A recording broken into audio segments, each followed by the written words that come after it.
Hello, and welcome back once again. It is time for the Golden Age of DC Comics 365 Days, where I take a beloved hardcover coffee table book given to me by one of my best friends about 2 decades ago. It's this one. And this has been surfing my coffee table ever since. And speaking of coffee, I need to brew another pot of coffee. Fresh pots! Yes, indeed, as Dave Grohl says. I love this book, and I'm so blessed to have it in my life. It's been surfing my coffee table ever since it was given to me. This has been a source of great comic book shop style conversations that I'm sharing here with you today and every day for the rest of the year. I'm using this 365 days book for its intended purpose. We're going to open up to today's date, which is August the 19th. We're going to look at some art from an antediluvian age. We're going to read the blurb, and then we're going to talk about comic books. And I also would like to, I also do something called the Escapism Caveat, and where I talk about activism, and I talk about escapism, and how they're both equally important and should be respected. So that's going to be at the end of the video in its own video playlist. I suggest you give it a look and give a comment too. It's its own conversation. What do you think about the Escapism Caveat? I would like to know. Seriously. So we're going to open up to today's date. It is August the 18th. The Golden Age of DC Comics runs between 1938 and 1955, the Silver Age between 1956 and 1970, the Bronze Age, I'm a Bronze Age baby, between 1970 and 1985, and the Copper Age begins in 1985. I gleaned all this as cobbled it together, one could say, from some standards given to me in a very reputable source, the Overstreet Price Guide. This is this year's Overstreet Price Guide, and I got it from the glossary. And yeah, this is it's good to have standards, and I would love to have more conversations about the different ages of comic books. And this is an interesting one.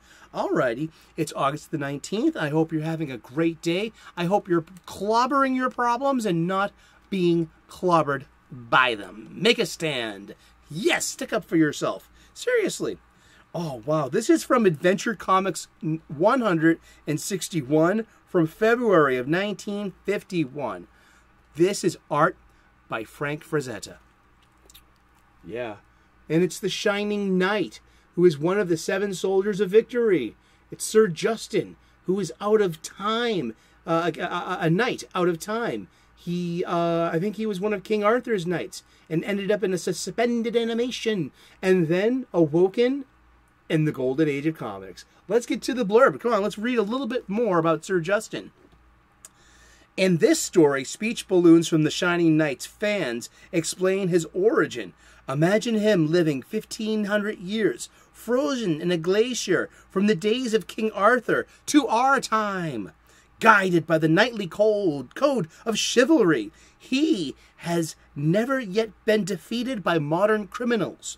His golden armor, treated by the ancient wizard Merlin, turns aside bullets. His legendary sword, Excalibur, he's got Excalibur on him, slices the toughest metal. Actually, that particular blade must have been swiped by King Arthur himself. And the idea of a flying horse lifted from the Greek myth of Pegasus. The steed's name, Winged Victory, and had been earlier applied to a statue of the ancient goddess Nike. Yes, the Greek goddess of victory. And that's where the swoosh logo from your Nikes is a wing. It's one of the winged, one of Nike's wings. This is true. Look it up, RTFM. Yes, and let's look again at this art. Okay, there's a duel of 2 winged horses. Horse feathers, huh? Horse feathers. which is an antediluvian way to say BS. That's how we would say it today. Horse feathers. Yeah, it's a nice way to say bull, yeah. And, but this is art by Frank Frazetta. Okay, notice the centermost head of Winged Victory there, okay? We're going to use that as an anchor. Can you see or imagine a triangle? So from the top of the page, and you can bisect the triangle with the horse's head. That's our center line. So we have a right and a left of a triangle. And notice the angle where the heads start appearing of, the hero and his assailant. Frazetta was we're going to talk about him for a minute, was a very famous fantasy artist. But this is before he became known as, before he was Frank Frazetta, he was Frank Frazetta, comic book artist as well.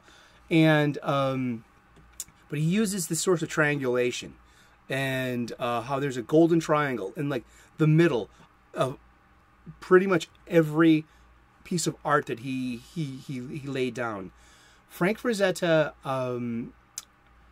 he produced paintings for mass market paperbacks of editions of adventure books in the 50s and the 60s. His interpretation of Robert E. Howard's, I'm reading from the wiki, sorry, being foolish.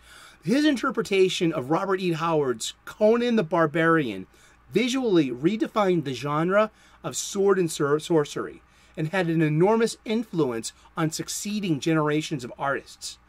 His cover art only coincidentally matched the stories inside the books. Frazetta once explained, "I didn't read any of it. I drew it my way. It was really rugged, and it caught on. I didn't care what people thought. People who bought the books never complained about them. They probably didn't read them." Frank Frazetta had a huge personality, and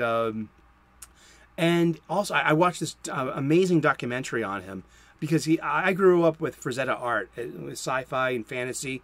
I had these book plates from the Sci-Fi Book Club. They were like little adhesive things. You can write your name on it, but each one was the same print, but it was a Frazetta of a buxom warrioress, a warrior, some warrior queen, and some kind of chainmail bikini or something. And that was just what he was known for, drawing masculine, muscle-ripped men and very feminine, beautiful, classically beautiful female, and a very clothed or unclothed form, set in very fantastic sword and sorcery, wizards and warriors, giant snakes and demons and fire. I mean, Frazetta, he's legendary. And he had a stroke late in his life, and he lost the use of his drawing hand. What did he do? He was indomitable. He learned to draw with his left hand.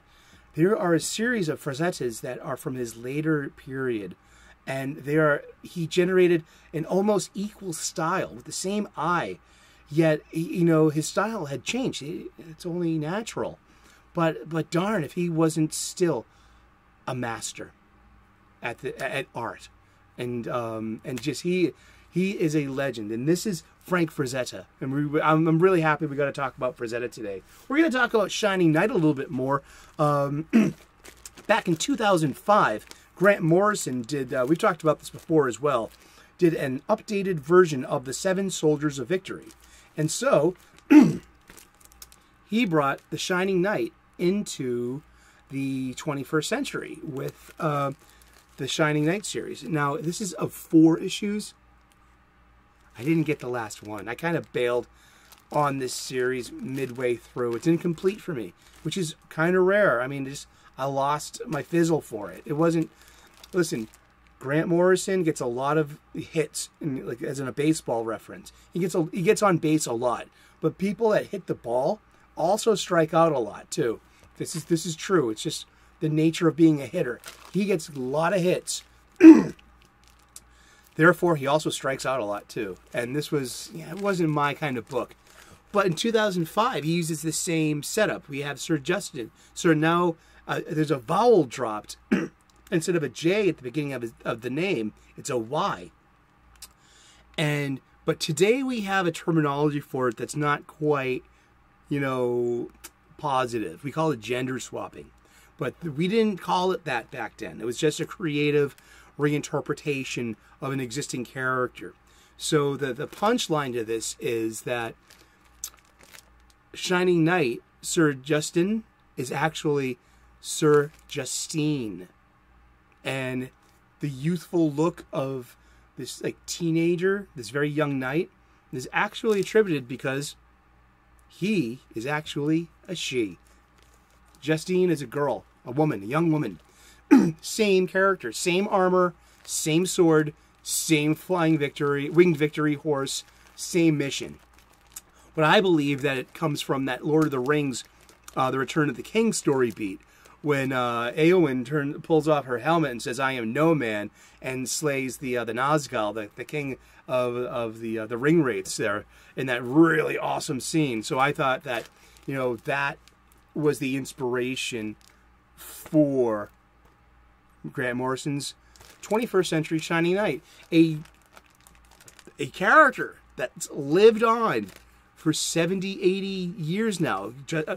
Justine is still the Shining Knight, and Shining Knight does appear in DC Comics still as that version. So this is the canonical version of Justin the Shining Knight. Yeah, and we've spent a few moments talking about the Shining Knight today, and Frank Frazetta, and, you know, the modernity in comic books.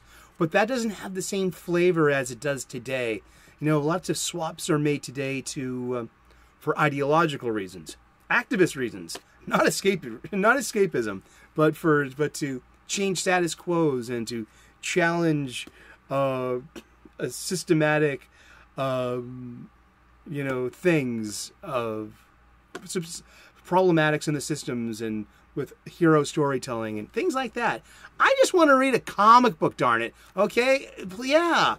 Check out my escapism caveat. Look it up there, please. We've been talking about comic books, and we're going to talk about comic books every day for the rest of the year. So tune in tomorrow, 3 p.m. U.S. Eastern, and we'll find out who we're talking about when we turn the page tomorrow. I would love to earn your subscription. Like and subscribe. Turn on the notifications. Ring that bell. Make it rain. Ha! I make daily content. I talk about comic books. I talk about cooking. I'm a professional chef, also known as the Sultan of Soup. I make shorts of my soups. They're quite popular. Come aboard and check it out. I'm also a spiritual guy. I talk a lot about gratitude and spirituality and how your spirit can help transform your life and give you better purpose. I would like to pay forward everything I've learned. Would seriously love to. Cheers. Namaste. Good luck. And we will see you tomorrow in the funny pages. Cheers. And yeah, we'll see you tomorrow. Bye-bye.